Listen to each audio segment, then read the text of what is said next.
E hoje quem vai trazer a palavra sou eu. Eu já canso de falar isso aqui e respondo mais uma vez, embora eu estou aí no caminho, acho que 15, 16 anos, 17, eu não lembro ao todo, pregando a palavra, de verdade, gente, meus ossos se estremecem por dentro, porque é uma responsabilidade muito grande, é como você manusear uma arma, né? Você tem que ter muito cuidado, você tem que ter muita habilidade, você tem que ter destreza, porque em Hebreus 4,12 diz que a palavra de Deus ela é uma espada, ela é como uma espada, né? E ela é uma espada tão poderosa que a Bíblia fala que ela entra no lugar impenetrável do ser humano, que é na alma dele, aonde se divide a alma e o espírito. Veja que a alma do homem e o espírito estão tão intrínsecos, estão tão ligados, que somente a palavra de Deus consegue entrar nesses lugares.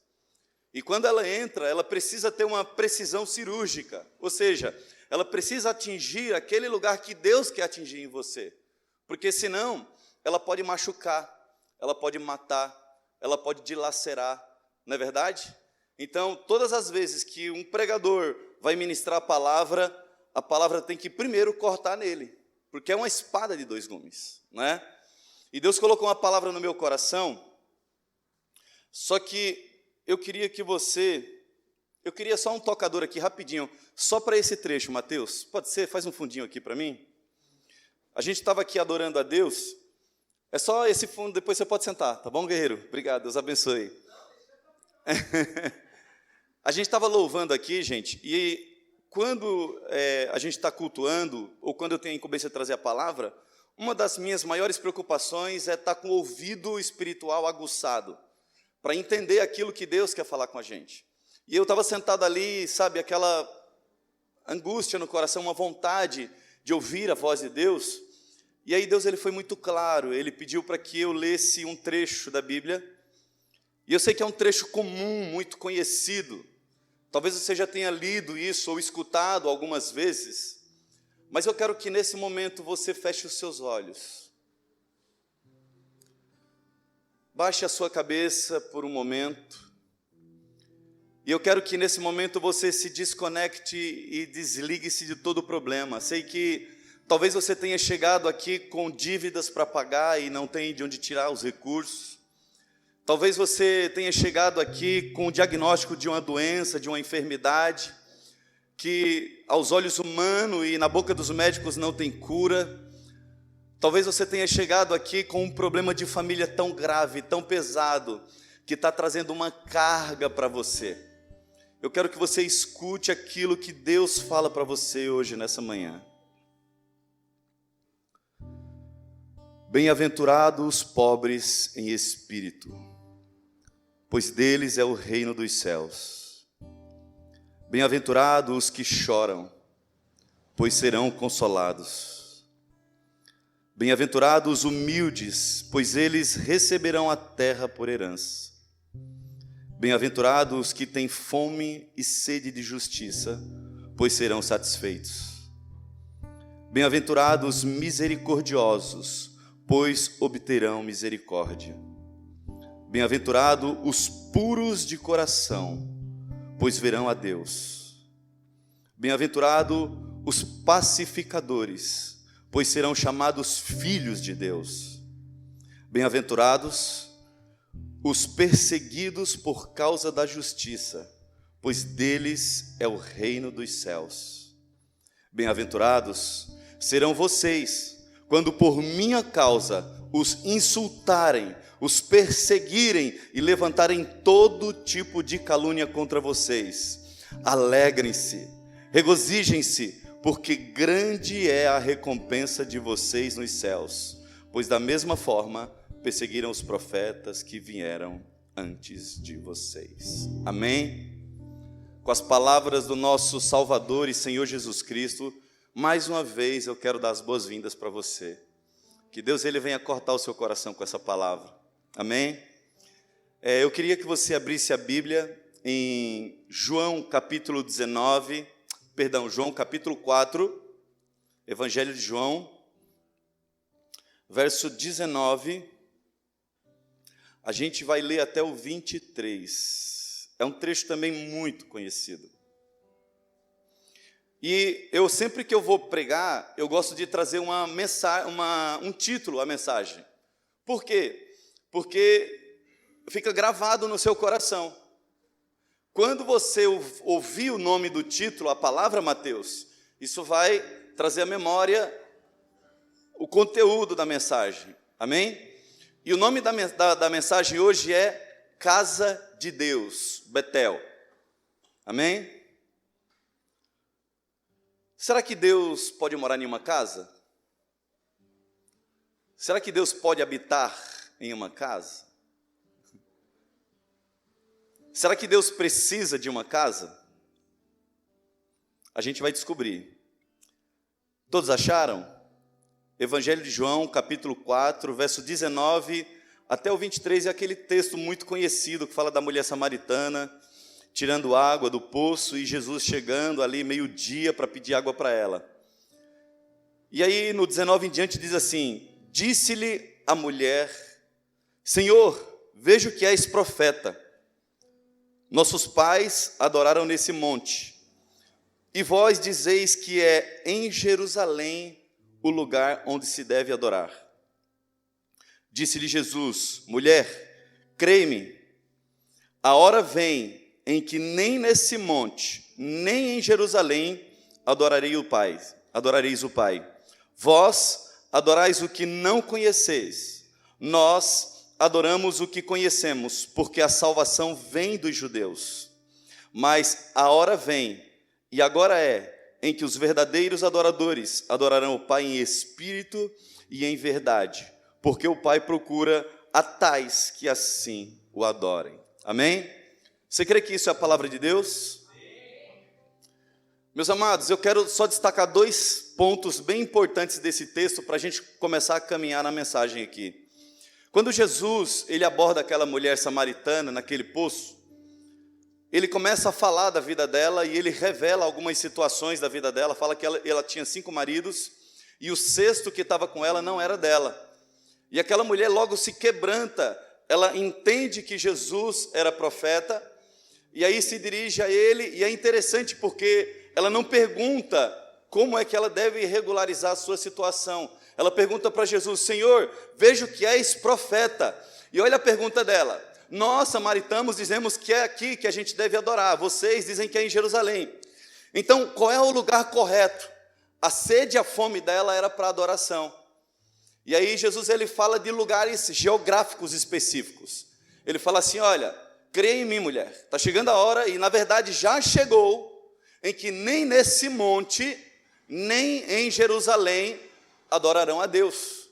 Então Deus está falando de lugares geográficos específicos, pontuais, aonde Deus manifesta a presença dele, recebe a adoração do povo, ok? Mas só que aí ele fala de um terceiro aspecto. Ele fala assim: olha, está chegando uma hora, e na verdade já chegou, em que os verdadeiros adoradores, aí eu vou parafrasear o que Jesus estava falando ali, não precisarão de um lugar específico para adorar a Deus. Qualquer lugar que você buscar a Deus, de todo o seu coração, com fé, crendo nele, você o adora. Amém? E quais são as vantagens de adorar a Deus? O que acontece com a nossa vida? Eu vou falar mais disso lá na frente, tá bom? Mas eu quero fazer algumas colocações aqui, e quero fazer uma pergunta que você vai responder para você mesmo, tá bom? Você se recorda dos momentos felizes vividos na casa em que você cresceu? Quem lembra da sua infância? Eu vou dar um exemplo, tá, meu? Eu tenho 50 anos, né? Fiz agora em maio. E a memória que eu tenho mais forte de todas, por incrível que pareça, é da primeira casa que eu cresci, em uma rua chamada Francisco Gueiros, lá em Garanhuns, estado de Pernambuco. E eu lembro que nessa casa, eu lembro de mim muito criança mesmo. E a memória que não sai da minha mente de jeito nenhum, era minha mãe fazendo a mamadeira, aquela mamadeira quentinha, e eu pegando aquela mamadeira e deitando na cama para tomar a mamadeira. É engraçado, eu tenho essa memória. É uma memória que queima meu coração. Eu estou falando aqui, meu coração está queimando. É uma memória de infância, é uma memória tão simples, né? Para algumas pessoas talvez não tenha nenhum valor, mas é essa memória que me leva até aquela casa. A casa nem existe mais, existe uma outra casa totalmente diferente. O formato, o jeito, a forma, as cores, até os cômodos já estão diferentes. Meu pai vendeu a casa. E o que eu quero falar com isso? Eu quero falar que mais do que a própria casa em si, que você cresceu, o que te liga àquele lugar são as memórias. Concorda comigo? Então, se você teve boas memórias, uma memória afetiva, né? Que você, sabe, teve que você fala, nossa, que legal, sei lá, brincar com os irmãos, brincar com os vizinhos, né? Alguma coisa que aconteceu com você que te liga àquele lugar, aquela saudade que você tem, na verdade não é do lugar em si, mas é da situação que você viveu com as pessoas. Ontem eu estava com o vô e com a avó da Nani, né? Que para mim são meus avós adotivos. E eles estavam, a gente estava conversando disso. Eles nem sabiam o que eu ia pregar. E ele falando assim que a avó, né, falando, olha, não foi o vô, né, amor? Falando assim, olha, quando eu tenho sonho, eu só consigo sonhar com o Mutamba. Para quem não sabe, o Mutamba é o sítio aonde ele casou com a avó, aonde ele teve os filhos, onde criou os filhos. E era uma situação muito difícil, meu irmão. Praticamente quase de passar fome, né, amor? Eles criaram os filhos com muita dignidade, mas existia muita dificuldade. E é interessante como a memória afetiva deles, mesmo em um tempo de tanta luta, está ligada àquele lugar. Hoje eles moram na cidade, uma casa muito melhor, muito mais confortável, uma situação muito melhor. Tem comida toda hora, a hora que quiser, a comida que quiser. Mas a memória afetiva está ligada à Mutamba. A gente vai lá de vez em quando, né? Quando a gente vai lá, né, amor? É um sítio longe, meu irmão, agora que chegou a energia elétrica, uma dificuldade para tudo. Mas o coração do vô e da avó estão ligados no Mutamba. E a minha pergunta hoje para você é, aonde é o Mutamba de Deus? Será que Deus ele tem memórias? Será que Deus ele tem lugares que ele gosta de ir, que ele gosta de frequentar? Por isso que o tema de hoje é Betel, casa de Deus. Casa em que Deus gosta de ir e frequentar. É claro que a gente precisa, né? Dentro da sociedade que a gente vive, a gente precisa de um lugar para a gente se reunir, ter os instrumentos, né? Os músicos, né? Ter aqui estudos, escola de profetas, escola de fundamentos. Mas o lugar para você adorar é qualquer lugar. Amém? É o lugar onde Deus ele vem sobre você. Qual é a casa construída na terra que poderia ser chamada de casa favorita de Deus? Será que Deus pode olhar para a gente? Porque nós somos habitação, sim? Não é? Quando você aceita Jesus, o Espírito Santo vem morar dentro de você e você se torna casa de Deus. E a minha pergunta é, qual é a casa na terra que pode ser chamada casa favorita de Deus? Você já percebeu que tem casas que a gente gosta de ir, casas que a gente não gosta de ir? Né? Já passou por essa situação, meu irmão? De ter que ir num lugar que você não gosta? Você chega ali, rapidinho você quer ir embora. Você conversa o básico e você rapidinho quer ir embora. Esses dias eu tive que levar minha sobrinha na casa de uma pessoa e eu cheguei lá, meu irmão, eu não vi a hora de ir embora. Sabe, 15 minutos para mim ali pareceu um dia e meio. Meu pai eterno, que coisa angustiante. Não tem afinidade, né? Não tem conversa, não tem... Então você quer logo, logo sair. Não tem ambiente, não tem atmosfera, não é verdade? Então, tem casas, tem pessoas que Deus ele tem prazer, amém? O homem busca encontros que ele chama na casa de Deus, ok?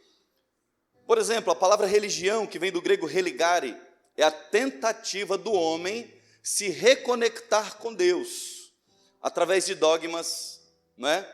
Através de liturgias, através de regras, ok?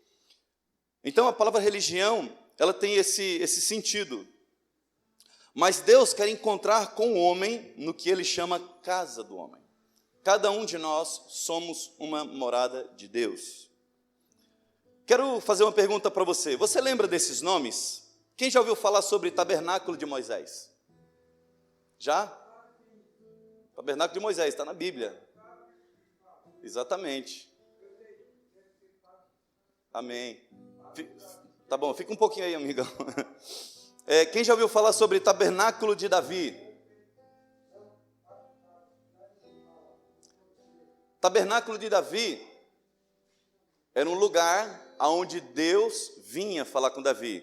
Quem já ouviu falar de Templo de Salomão? Todos esses são lugares em que Deus ele ordena para que o homem construa, para que Deus ele venha se encontrar com o homem. Todos são um lugar de encontro. Mas desde o Jardim do Éden, Deus tem procurado verdadeiros adoradores. Vocês já perceberam que o versículo mais conhecido da Bíblia se trata de Deus se reconectar com o homem? Qual é o versículo mais conhecido da Bíblia? Por todo mundo, até por pessoas que talvez nem conheçam a personagem, a pessoa de Jesus. Porque Deus amou o mundo de tal maneira para que todo aquele que nele crer não pereça, mas tenha a vida eterna. Conexão com Deus, morada, eternidade com Ele. Amém? Então, desde o Jardim do Éden, Deus ele procura se encontrar com o homem. Sempre foi o desejo de Deus habitar no meio do seu povo. E aí eu quero fazer uma pergunta para você, mas para que a gente possa entender o poder e o teor dessa pergunta, se você puder, eu queria que você abrisse a sua Bíblia em Zacarias capítulo 12, verso 8.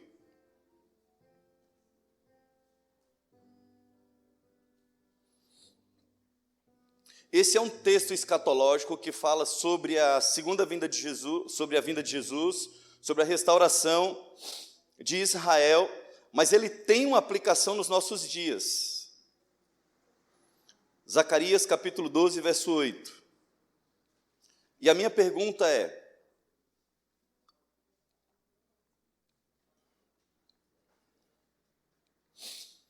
o que aconteceria se a habitação de Deus fosse plenamente restaurada em sua vida? O que aconteceria? Você já imaginou?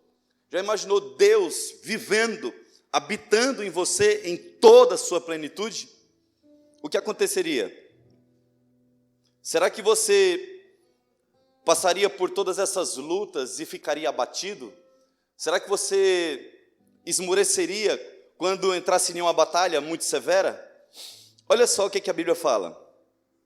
Zacarias capítulo 12, verso 9, diz assim, naquele dia o Senhor protegerá os habitantes de Jerusalém, e o mais fraco dentre eles será como Davi, e a casa de Davi será como Deus, como o anjo do Senhor adiante deles. Olha só, quando a Bíblia fala naqueles dias, ela está falando depois da morte, ressurreição e ascensão de Jesus Cristo, descida do Espírito Santo e estabelecimento da igreja.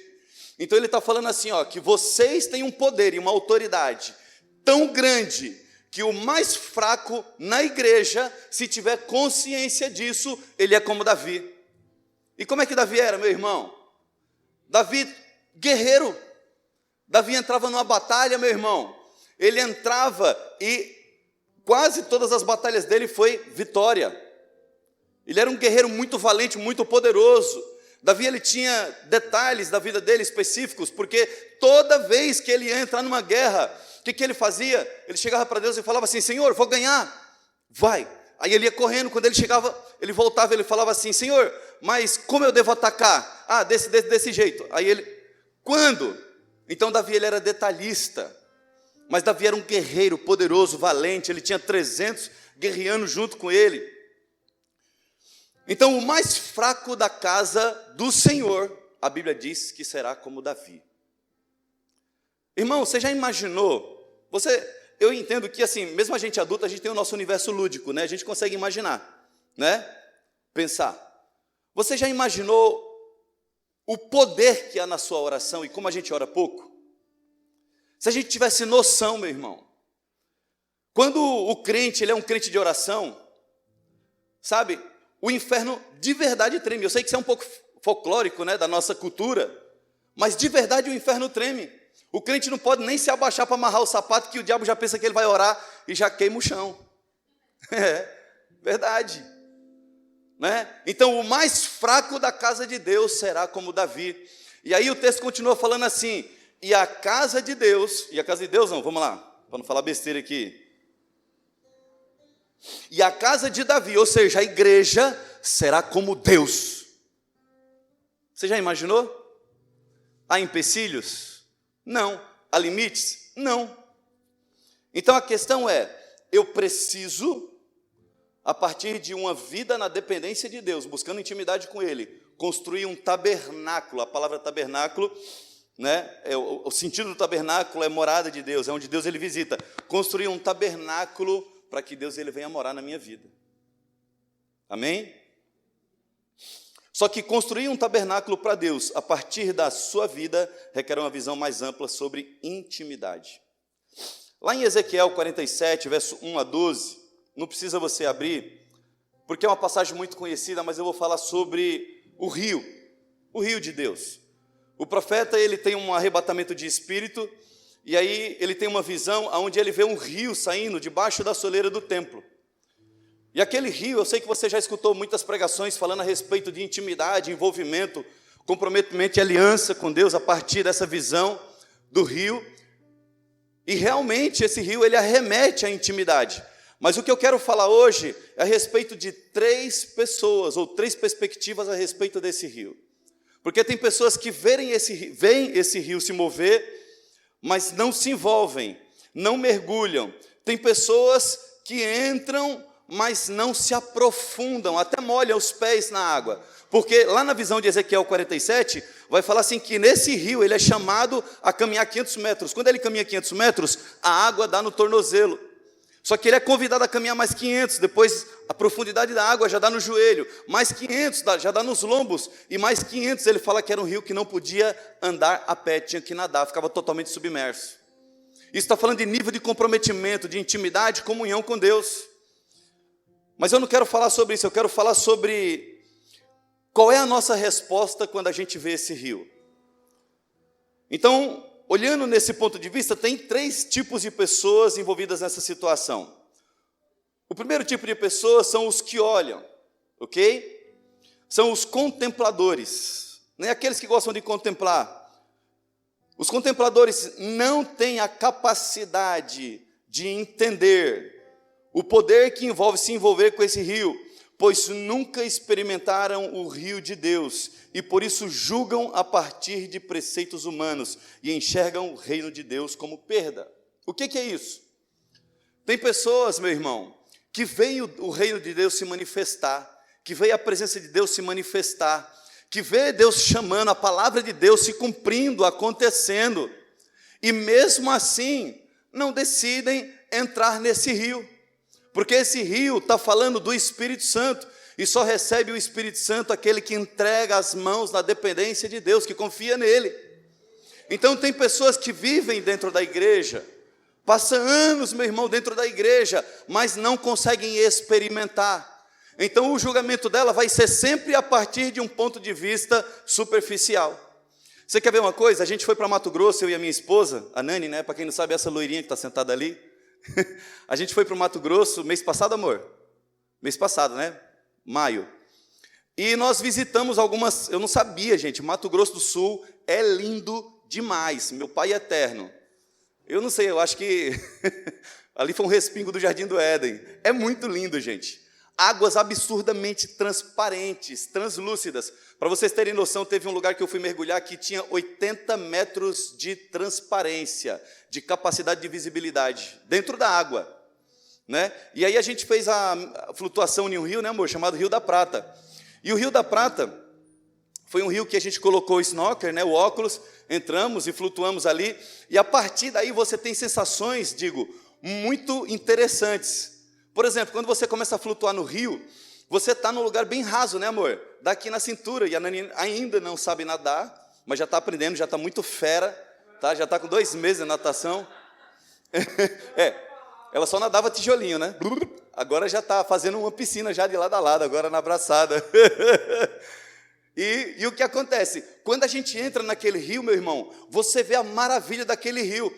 Quando a gente chegou lá, estava muito frio, mas muito frio.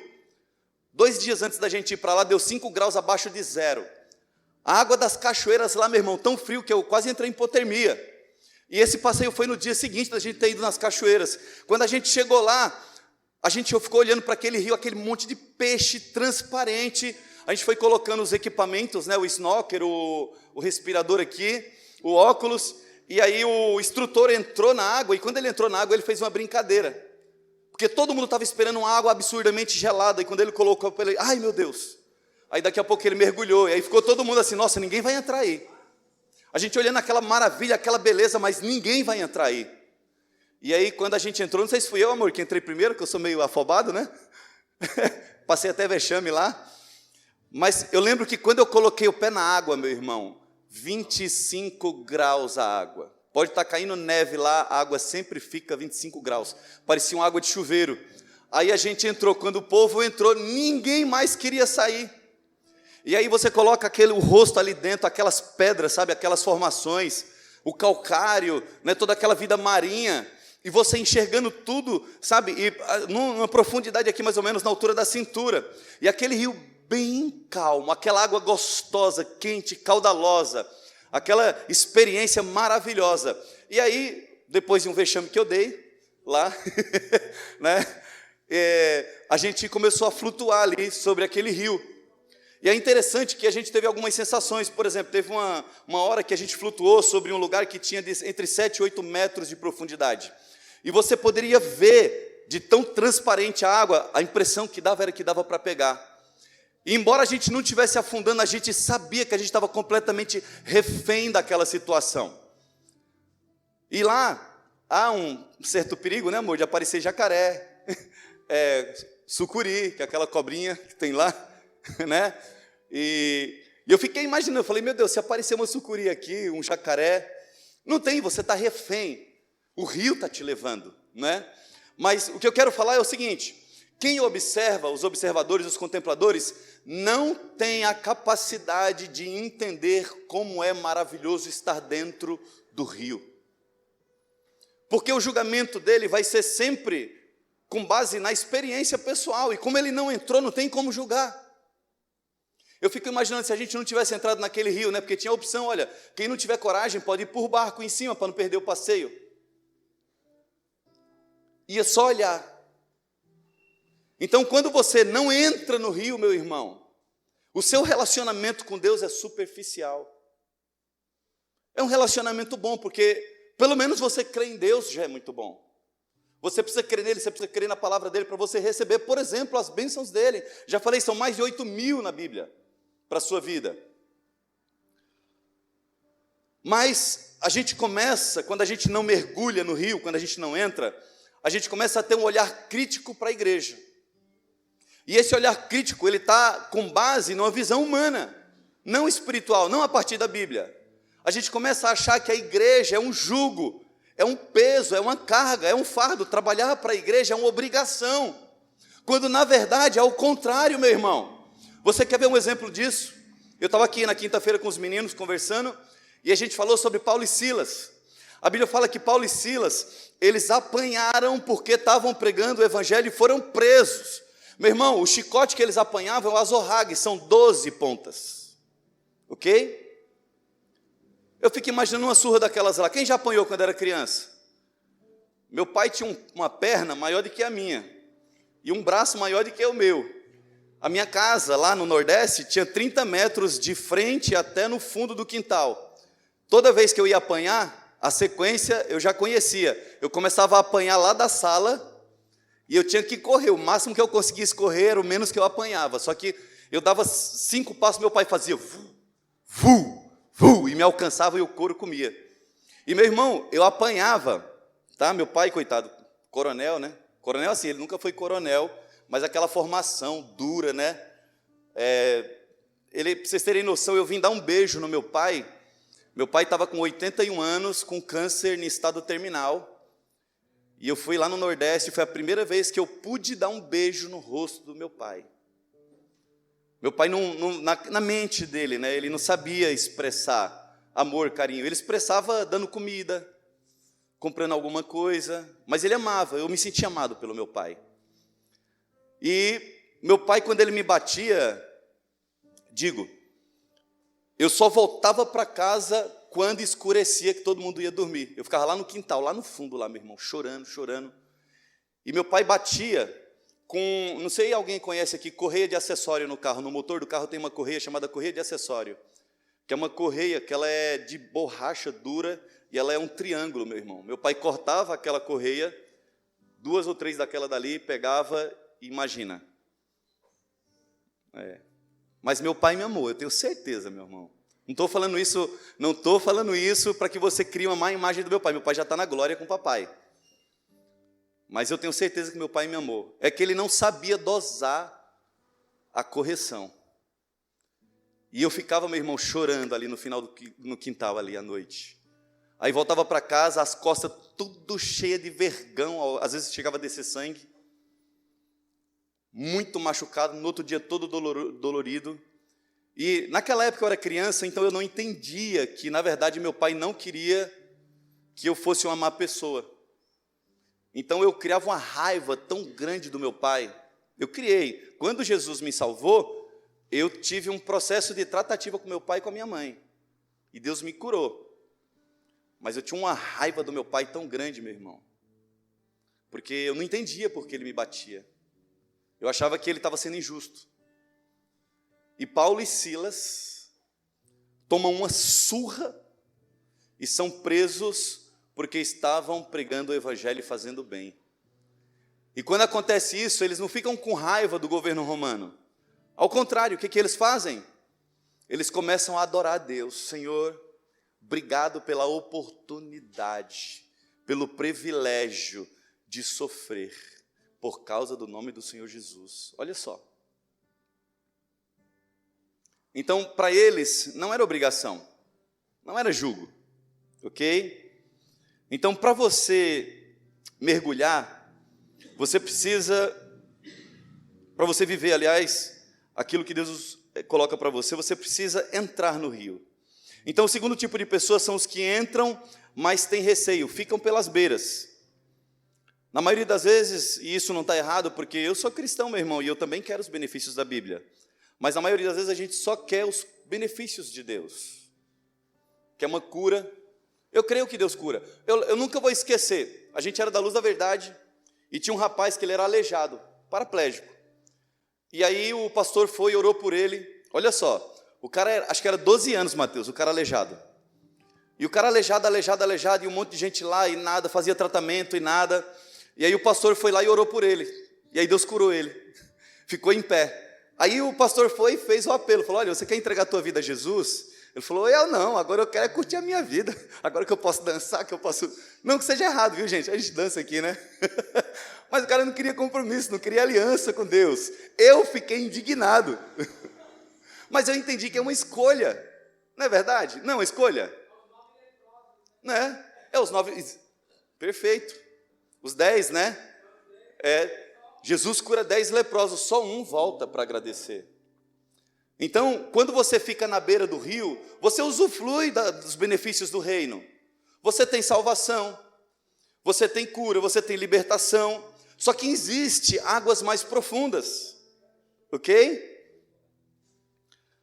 Então, quando a gente fica na beira, a gente não quer compromisso. Agora existe o terceiro tipo de pessoa, o terceiro nível, que são os que mergulham fundo e se tornam a própria palavra de Deus.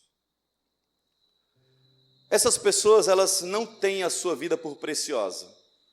Aqui na Escola de Profetas, eu gosto muito de dar alguns materiais para os meninos estudarem. E quando terminou quinta-feira à noite, eu falei para os meninos, olha, eu vou passar um vídeo do YouTube de uma companhia de teatro chamada Jeová Nissim, para que vocês assistam em casa, chama-se Tortura, para que a gente possa ter uma noção do que os crentes lá nos países da janela 1040, tá? Que é um conjunto de países onde é proibido pregar o evangelho, o que eles passam. No final, inclusive, né, Wagner? Acho que o Wagner já assistiu. Tem cenas reais de pastores sendo torturados, apanhando, meu irmão, por causa do evangelho. Isso ainda é pouco. Tem lugares na África que eles queimam toda a igreja viva junto. Eles bloqueiam a entrada. Eles jogam gasolina em cima e tocam fogo. Eu já cansei de ver, meu irmão, E aí eu fico perguntando, por que essas pessoas não abandonam a fé? O que foi que elas experimentaram? Alguma coisa elas experimentaram mais do que eu experimentei, para que a fé delas seja tão forte. Então, se você quer mergulhar, meu irmão, lá em João capítulo 12, verso 24, diz assim: se o grão de trigo não cair no chão e morrer, torna-se ele só. Mas se ele cair no chão e morrer, dará muito fruto. Sabe o que é que Jesus está falando? Jesus está falando assim, ó, toda vez, eu vou parafrasear, viu gente, o que eu estou lendo aqui, ó. Toda vez que você confessa a fé em Jesus, mas você se envolve, sabe, com a sua vida, e você tenta ganhar a sua vida, não estou falando que você tem que parar de trabalhar, mas eu estou falando assim, quando você emprega muito esforço para conseguir alguma coisa, quando você confia demais no seu braço, Deus tira a mão. Quando você se importa demais com a sua vida, você fica só, você não produz. Você não ganha ninguém para Jesus, você não toca ninguém. Então a Bíblia fala assim que quando você entrega a tua vida completamente a Deus e confia nele, automaticamente você começa a frutificar e é em todas as áreas. Eu não estou falando só de ganhar almas não, meu irmão. Eu não estou falando só disso não. Então, essas pessoas são pessoas que Deus ele faz uma seleção. Tá bom? É uma decisão. Val, se eu não quiser mergulhar profundo, eu vou perder minha salvação? Não. Quando eu fui para a missão lá no Nordeste, Deus falou comigo e ele me fez uma pergunta. E quando ele fez essa pergunta, eu pedi para ele 15 dias para responder. 2 semanas. Deus me chamou, falou o lugar que eu ia, um lugar muito pobre, miserável, perigoso, muito violento, muita morte, muita violência mesmo. E eu estava com o meu emprego estável, tinha 70 jovens ali que eu tomava conta, ou seja, eu estava com a minha vida bem estável, 4 meses namorando com a Nani na época, era minha namorada, não era minha esposa, então eu não tinha necessidade de ir para o campo missionário. Para quê? Ué, eu não estou exercendo o meu chamado, não estou na igreja, não sou crente já? Não é para quê que eu ia abrir mão do meu emprego, perder, né, tanto benefício para ir para lá? E aí Deus me chamou, e aí eu cheguei para ele e falei assim: Senhor, se eu não for, eu vou perder a salvação? Aí ele falou: não. Mas nunca você vai me conhecer da forma como eu quero que você me conheça. E aí eu falei para Deus assim, falei: Senhor, isso é muito duro. Então eu quero 15 dias para te dar uma resposta. E Deus respeita, sabia? O nosso tempo. Ele respeita as nossas fraquezas. Isso não é para Deus como um insulto. Deus ele não desiste da gente só por causa das nossas fraquezas. Diga-se de passagem, Moisés. Moisés é levantado por Deus, e Moisés tinha um problema na fala, e aí ele vai questionar diante de Deus. E Deus levanta Arão para ser o porta-voz, mas Deus não desiste nem tira a missão de Moisés dele. Mas o que eu quero falar hoje é de um nível de intimidade onde você é garimpado por Deus. Lá em João, capítulo 6, verso 51, até o 53, e depois o 60 até o 63, vai falar de uma situação em que Jesus está com os discípulos dele, olha só. E quando ele está com os discípulos dele, ele fala uma coisa que ele ofende os discípulos dele, propositalmente. Você sabia que Deus vai te ofender? Você sabia, meu irmão? Você sabia que Deus ele precisa tocar em determinadas áreas da sua vida para garimpar você? Eu gosto de louvor, não estou criticando, tá entendendo? Mas teve um louvor que a gente cantou aqui, eu estava lendo a letra, e eu vi que tem um trecho que fala assim: eu me sinto mimado pelo Senhor. Eu entendi que a pessoa que escreveu foi inspirada por Deus e fala isso num bom sentido, ou seja, eu me sinto um filho amado, em que o Senhor tem cuidado, em que o Senhor tem prazer. Mas Deus, para que você seja produtivo no reino, para mostrar o amor dele por você, ele vai te ofender. Porque aqui em João 6, ele fala assim: olha, aquele que não comer da minha carne e não beber o meu sangue, não tem vida, não tem a vida eterna. Para você que é cristão, é fácil entender isso. Você vai falar assim, ele está falando da morte na cruz, do sangue derramado, ele está falando da ressurreição, e ele está falando também da Santa Ceia, que é um memorial a esse sacrifício. Para você que entende isso, é fácil. Mas e os discípulos que não tinham essa revelação naquela época? O que eles entenderam? Eles entenderam Jesus morto mesmo fisicamente, e eles praticando um ato de canibalismo, comendo a carne de Jesus e tomando o sangue dele. E aí eles ficam escandalizados, eles se ofendem, porque a cultura judaica é uma cultura muito conservadora. E aí quando eles se ofendem, o que Jesus faz? Eu vou até ler lá, João, capítulo 6, verso 60, até só o 60 e o 66.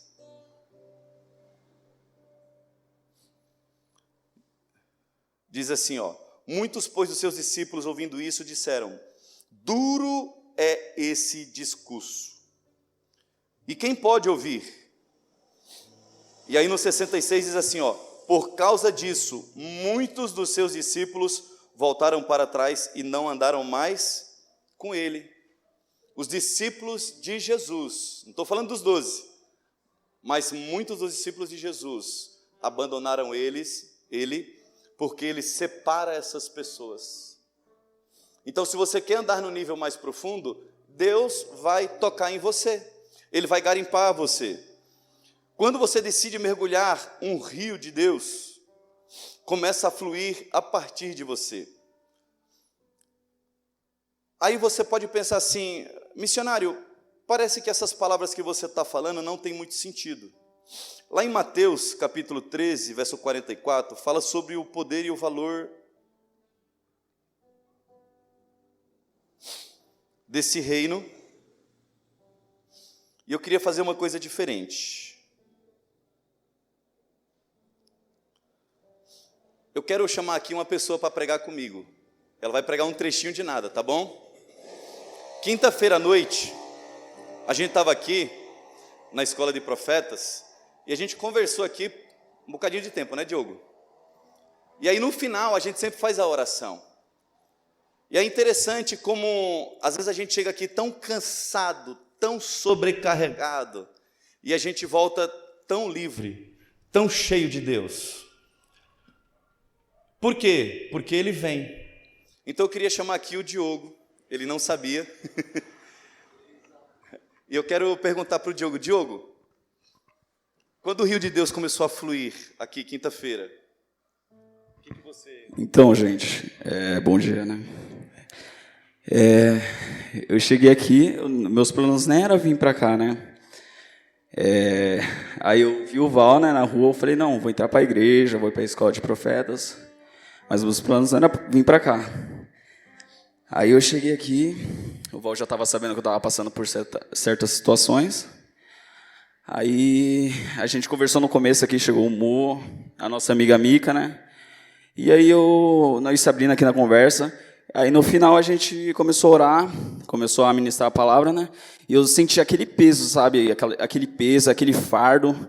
E aí a gente começou a orar. Aí eu senti, naquele dia eu recebi a visitação do Espírito Santo e toda aquela carga que tinha na minha vida, todo aquele jugo, naquela oração, naquela ministração saiu, entendeu? Eu estava recebendo uma carga, tipo, um fardo, e quando a presença de Deus ela vem, ela toma a gente, ela tira tudo aquilo que, tipo assim, é em excesso. Deus sabe o nosso limite, Ele sabe até onde a gente pode carregar, até onde o peso que a gente pode suportar. Mas naquele dia eu senti Ele pegando assim, calma, filho. É nosso. Deus, quando Ele vem na nossa vida, Ele tira esse fardo que vem na nossa vida. Mas foi muito bênção, foi bom demais, sabe? Eu estou me sentindo mais livre, eu estou me sentindo leve, sabe? É uma coisa que, tipo assim, era uma pressão que eu estava sentindo, que Deus Ele veio e tirou, entendeu? E é muito bom quando a presença vem. Amém. Deixa eu só fazer mais uma pergunta. Valeu a pena mergulhar no rio de Deus? Valeu demais, valeu. Não tem nada melhor. Aleluia. Uma salva de palmas para o Diego. Diogo. Eu peguei ele de surpresa, viu, gente? Ele não sabia. Mas por que eu peguei ele, gente? Porque é o seguinte, eu fico pensando o seguinte, olha. Quantos anos você tem, Diogo? 20 anos. E o Murilo? Murilo tem 19. Murilo estava aqui também. E a Micaela?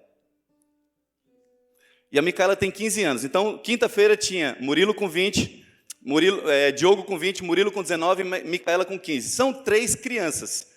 Né? No bom sentido, não estou ofendendo, mas aqui, diante de 50 anos, já estou bem vivido. Não são 3 crianças, gente? Eu fico perguntando o que é que 3 crianças, fora os outros, tá? Porque, né, tem dias aqui, graças a Deus, a gente tem 15, 20 pessoas ou mais.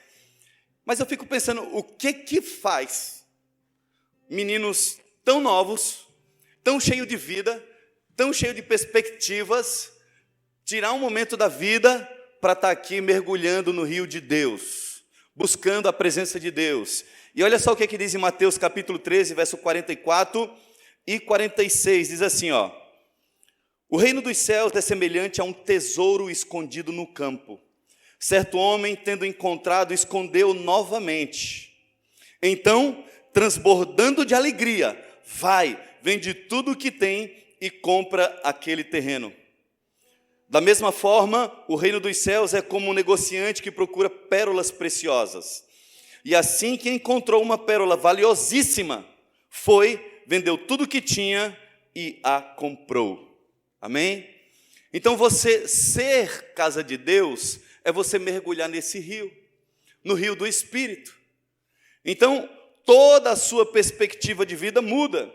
É um batismo, meu irmão, é uma via de mão dupla. Quem mergulha tem benefícios pessoais a partir desse princípio.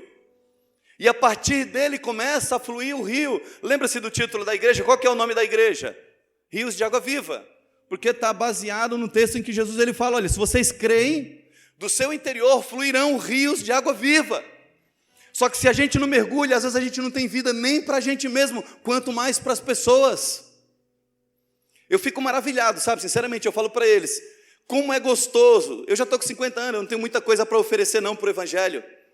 Mas eu vejo esses meninos, o Rodrigo, né, o Juan, o restante dos meninos aqui que vem, busca e paga um preço e ora e jejua. E daqui a pouco vê um jovem é salvo. Outro jovem é tocado, um outro é curado, um outro é liberto, e as coisas vão acontecendo, e o reino de Deus vai crescendo, vai sendo estabelecido. Esse rio começa a fluir a partir deles e começa a tocar as outras pessoas. Esse rio, ele começa a sarar a partir da pessoa que mergulha.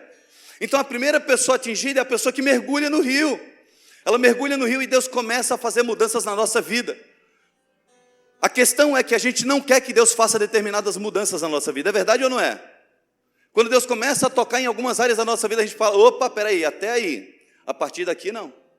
O processo de santificação, a palavra santo significa separado para o uso exclusivo de Deus, é Deus quem faz em você, mas sempre é uma oferta, meu irmão, não é uma obrigação, não é compulsório, sabe?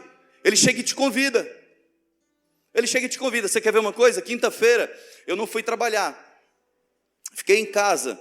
E lógico, eu adoro o YouTube. E eu gosto de ver um monte de coisa. Eu gosto de ver motocross, que eu já corri. Gosto de ver corrida de carro, um monte de coisa. E aí Deus fala assim, por que você não tira esse tempo e oferece para mim? Para que eu possa te separar para mim.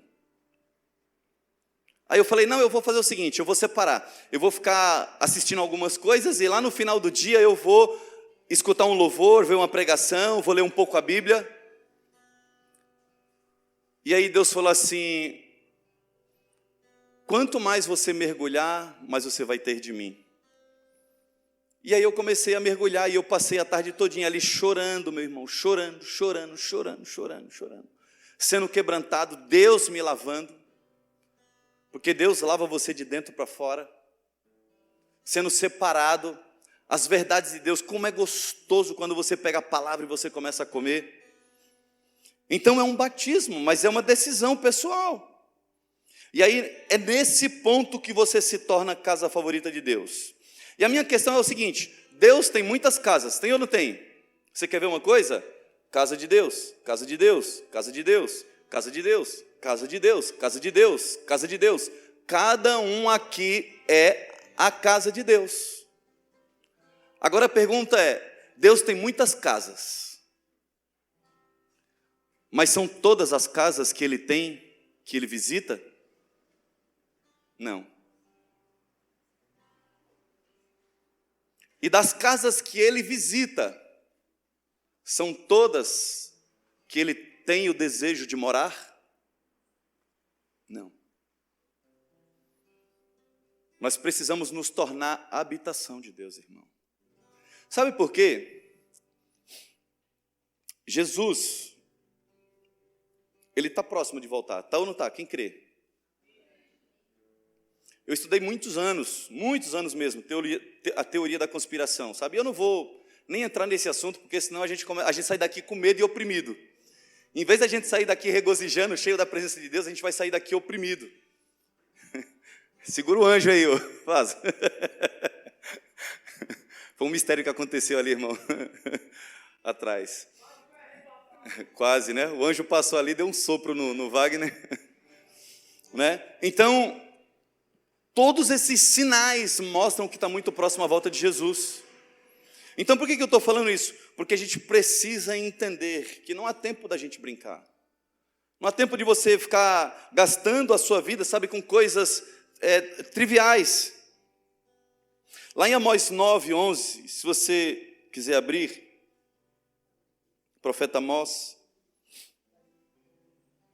9:11 vai falar sobre a restauração do tabernáculo de Davi. Lembra que a gente falou que tabernáculo era o lugar onde Deus dava direções para o homem construir, para que Deus pudesse se encontrar com o homem, né? Lá em Amós capítulo 9, verso 11 e 12, diz assim, olha: naquele dia tornarei a levantar o tabernáculo de Davi que está caído, e repararei as suas brechas, e tornarei a levantar as suas ruínas, e reedificarei como nos dias antigos, para que eles possuam o resto de Edom, e todas as nações que são chamadas pelo meu nome, diz o Senhor, que fez essas coisas. Olha só que interessante, por que é que Deus fala que Ele quer reedificar o tabernáculo de Davi? Por que não o de Moisés?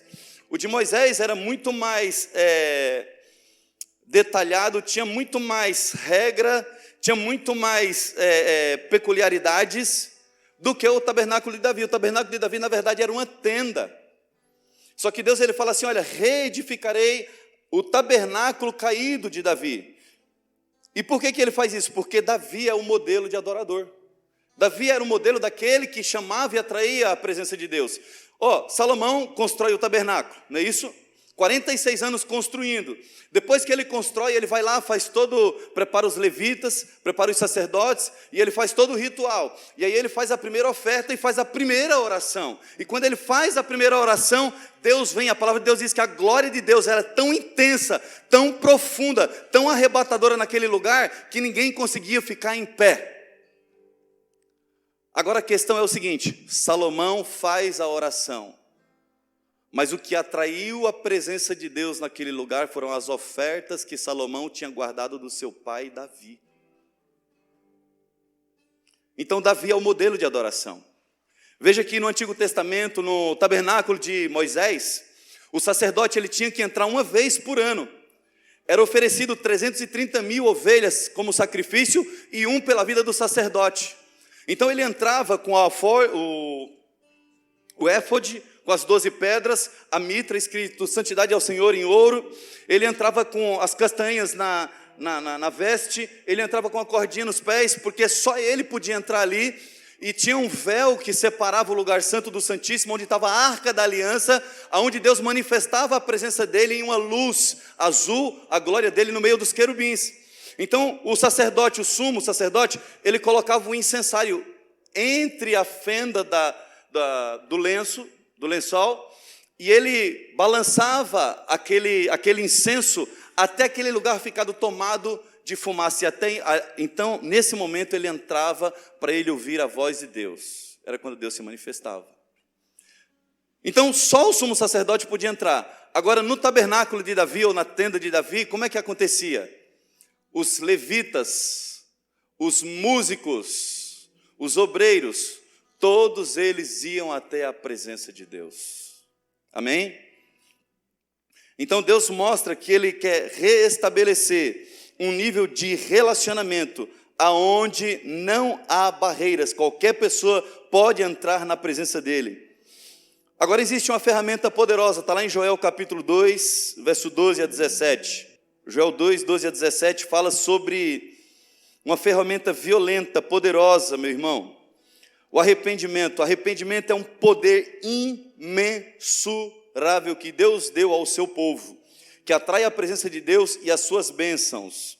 Lá em Joel 2, 12 até o 17 diz assim, ó: todavia agora diz o Senhor, convertei-vos a mim de todo o vosso coração, e isso com jejuns, com choro e com pranto, e rasgai o vosso coração e não as vossas vestes, e convertei-vos ao Senhor vosso Deus, porque Ele é misericordioso e compassivo, tardio em irar-se e grande em benignidade, e se arrepende do mal. Quem sabe, se não se voltará e se arrependerá e deixará após si uma bênção, uma oferta de cereais e libação para o Senhor vosso Deus? Tocai a trombeta em Sião, santificai um jejum, convocai uma assembleia solene, congregai o povo, santificai uma congregação, ajuntai os anciãos, congregai os meninos e as crianças do peito, saia o noivo da sua recâmara e o noivo do seu tálamo, chorem os sacerdotes, ministros do Senhor, entre o alpendre e o altar, digam: poupa o teu povo, ó Senhor, e não entregues a tua herança ao opróbrio, para que as nações façam escárnio dele, porque diriam entre os povos: onde está o seu Deus? Então Deus está falando do poder do arrependimento. Você quer ver uma coisa? A Conceição ali é líder de intercessão. E interceder é você se colocar no lugar da pessoa. Tá? Você não vai fazer isso, mas é mais ou menos como você fala assim: Senhor, é só um exemplo, tá? Mas o Digo está desmantelado, coitado. Não consegue acertar a vida dele. Não consegue caminhar com o Senhor. E aí você começa a se colocar no lugar dele, para receber toda a pancadaria, para receber todo o ataque que viria na vida dele. Você começa a pleitear a causa dele, e a intercessão começa com arrependimento. Você quer ver uma coisa? Arrependimento é tão poderoso, meu irmão. Vou contar uma experiência rápida aqui, já vou terminar. A minha sobrinha, ela é de uma igreja que ela não crê nos dons do Espírito. Ela não crê. E cada um, né? O importante é que crê em Cristo. Mas ela é profeta. E aí ela foi fazer uma visita para a gente, veio para São Paulo para fazer um tratamento. Ela estava lá em casa, e ela contando uma situação para mim, falando assim: tio Val, tem um parente do meu pai, que essa mulher, ela está no hospital, internada, com câncer, em estado terminal, e eu estava à noite pensando nela, e veio no meu coração a vontade de ligar para ela e falar assim, assim. Ela falou todas as palavras. Aí eu falei assim: Mone, faça isso agora, porque se essa mulher morrer, Deus vai cobrar das suas mãos a responsabilidade de ter levado a palavra para ela. E aí a gente teve um intervalo, aí eu dei o telefone para ela, ela ligou para a mulher estava consciente, e aí ela chegou, ela pregou para a mulher, acho que em 5 minutos, gente, e o teor da pregação era arrependimento. Aquela mulher se arrependeu, chorando, no leito da enfermidade. E é interessante que depois que ela se arrependeu, ela ficou curada. Foi para casa, foi liberada. E aí passou acho que 1 ou 2 semanas mais ou menos, e todo mundo comentando de que ela só falava de Jesus, só falava do reino, da vida eterna. Ela entregou a vida a Jesus de todo o coração. E aí quando foi antes de ontem, aí a Simone falou para minha sobrinha, falou: tio, aquela mulher faleceu. E aí você fala assim: grande coisa não, meu irmão. A gente está falando da eternidade. A gente está falando de uma eternidade com Deus. Então o arrependimento, ele tem muito poder de salvar uma pessoa, mas também de resgatar uma nação. Veja que lá no 17 fala assim: chorem os ministros, os sacerdotes do Senhor. Amém? Quando a gente fala de adoração, a gente fala sobre ministrar em frente à arca. A arca no Antigo Testamento era o símbolo da presença de Deus. Adorar, ministrar, em última análise, é estar na presença de Deus. E isso arremete em estar na presença da arca.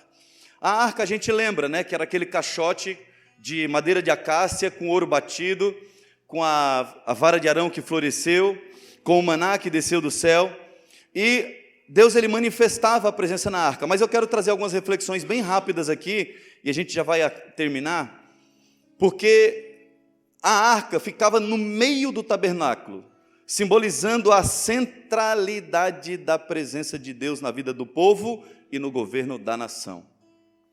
Então, meu irmão, na sua vida, na minha vida, Deus ele tem que ser o centro de tudo. Todas as decisões que nós tomamos tem que ser com base na vontade de Deus, na palavra e nos preceitos dele. Amém? Outra coisa, os que acessavam a arca traziam holocaustos e ofertas pacíficas, e então o povo era abençoado em nome do Senhor. Então, na presença de Deus é onde ele libera as bênçãos. Os levitas lideravam o povo na ministração diante da arca do Senhor, para celebrar, louvar e exaltar a Deus. Isso é a função daqueles que adoram aqui. Outra coisa que acontecia, está lá em 1 Crônicas 25:1, está tudo em 1 Crônicas, viu, meu irmão? O som da música de louvor suscitava um mover profético intenso. Os ministros de música eram mestres na arte do som. Davi reinou a partir do tabernáculo, julgando e fazendo justiça a todo o povo. Davi estabelece uma estrutura de governo com líderes estrategicamente escolhidos, homens de sua confiança. E Davi estabeleceu um centro de treinamento de envio de matadores de gigantes. Tudo isso na presença de Deus. Então, na presença de Deus, nós podemos ministrar e devemos ministrar. Na presença de Deus é onde nós recebemos direcionamento para governar a nossa vida, a nossa casa, governar a igreja quando Deus entrega uma na nossa mão. Tá? É na presença de Deus em que Deus ele dá todas as estratégias necessárias para que você seja um matador de gigantes. Amém? Eu queria convidar a igreja para ficar de pé.